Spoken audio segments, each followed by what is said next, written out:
All right, welcome to the deep dive. Today we're stepping outside, getting our hands a little dirty, metaphorically anyway. Yeah. We've been looking into this really interesting way of connecting with nature through something called the Miyawaki method of gardening. hmm And honestly, digging into it, what we found is pretty powerful stuff. It really is. It's not just about making things look nice or planting pretty flowers.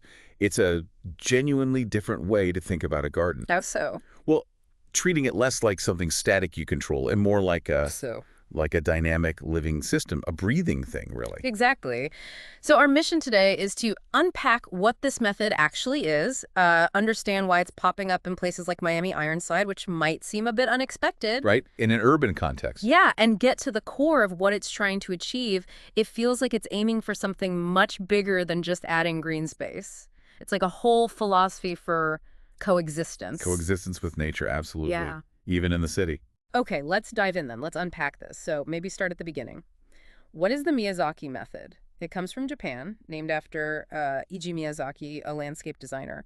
What's the fundamental difference? Okay, so the core idea, really, is stepping away from that traditional, often very controlled, very managed garden idea. Right, the perfectly neat rows and clipped edges kind of thing. Exactly. Instead, the focus shifts entirely to mimicking how natural ecosystems work.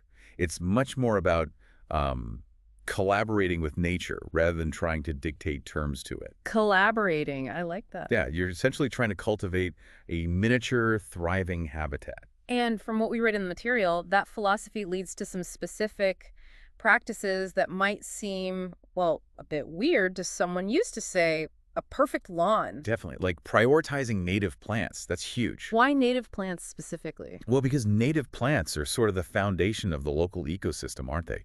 They provide the exact food and shelter that local insects, birds, and other wildlife have evolved to rely on. Okay, makes sense. So you're actively encouraging pollinators, which is critical. But it also means doing things like embracing natural decay, Embracing decay, like, leaving fallen logs, branches, leaves, just leaving them be. huh. That feels totally counterintuitive to traditional gardening. Why leave stuff that looks, messy or even dead?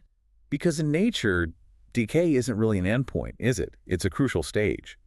Those logs become homes for beetles, for fungi.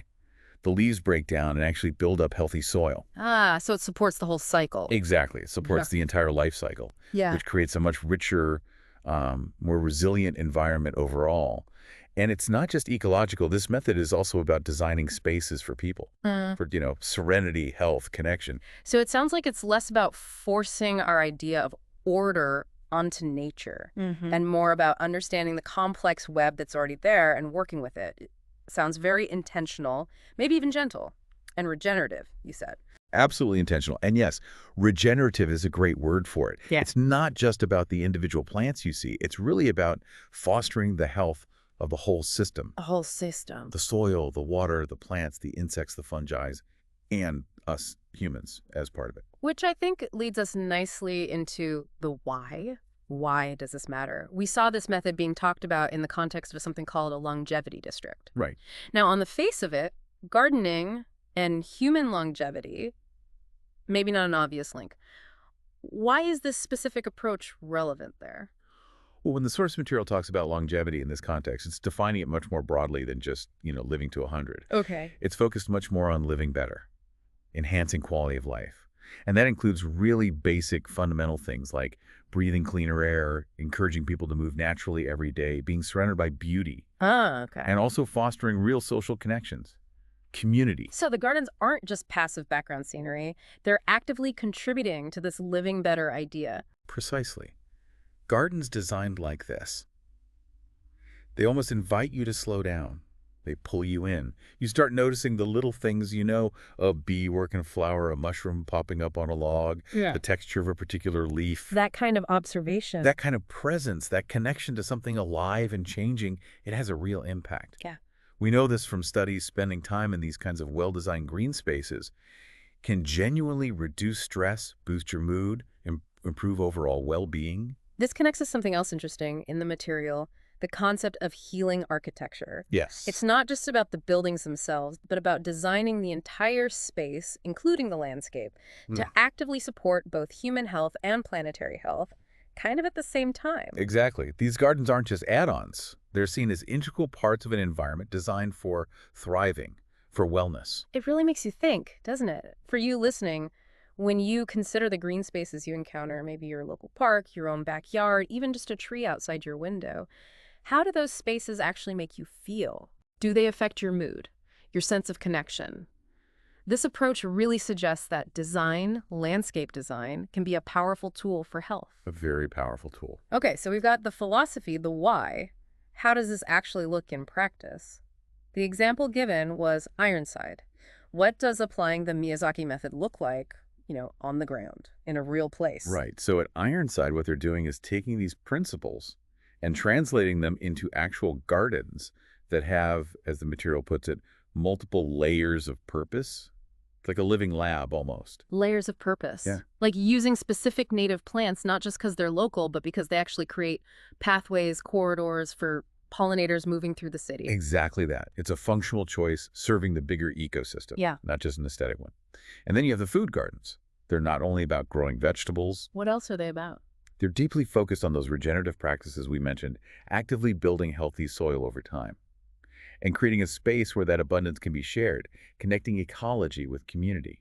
And bringing back that idea of decay.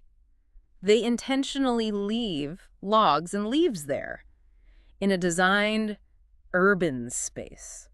That seems bold. It is bold, and it's entirely deliberate. It's a statement acknowledging the value of the full cycle. It creates these little microhabitats. It nurtures the soil in a way that a super manicured space just can't. Right. And alongside all that ecological function, they've also designed quiet spots, corners specifically for reflection or just for people to gather informally, hitting that social connection piece again. So the aim isn't just let's make this look nice. It's really about creating a working model for how cities, urban communities can find a better harmony with nature and maybe with each other too. I think that's exactly it. Integrating these living systems into the built environment. It's about making places that aren't just near nature, but places that are nature, even if they're surrounded by concrete. Well put, yes. This all sounds amazing. But maybe you're listening and thinking, okay, great idea, but how do I connect with this? I'm not a gardener. And the material was really clear. This isn't just for experts. It's an open invitation. Absolutely. Yeah. The beauty of it is that accessibility. It's about a shared purpose. Right. Maybe you're an artist who finds inspiration there, or a chef interested in hyperlocal ingredients, or maybe you just want to sit somewhere peaceful and feel surrounded by life.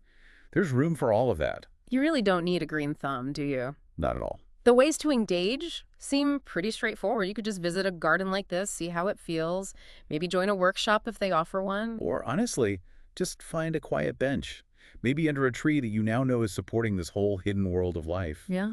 And just sit, read a book, observe. Yeah.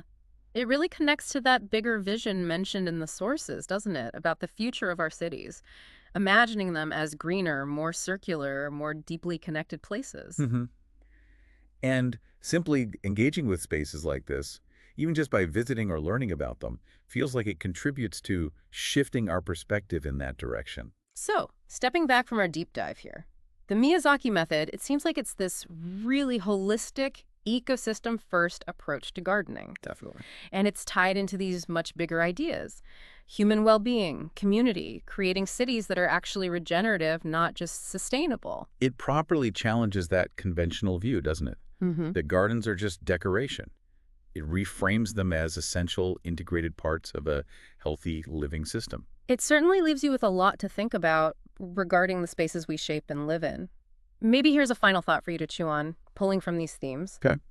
What does it truly mean for us to design the spaces around us, even tiny ones, like a balcony box or a corner of a park, so they support not just us, not just our immediate needs and comfort, but that whole complex, intricate web of life, all the other things that share the planet?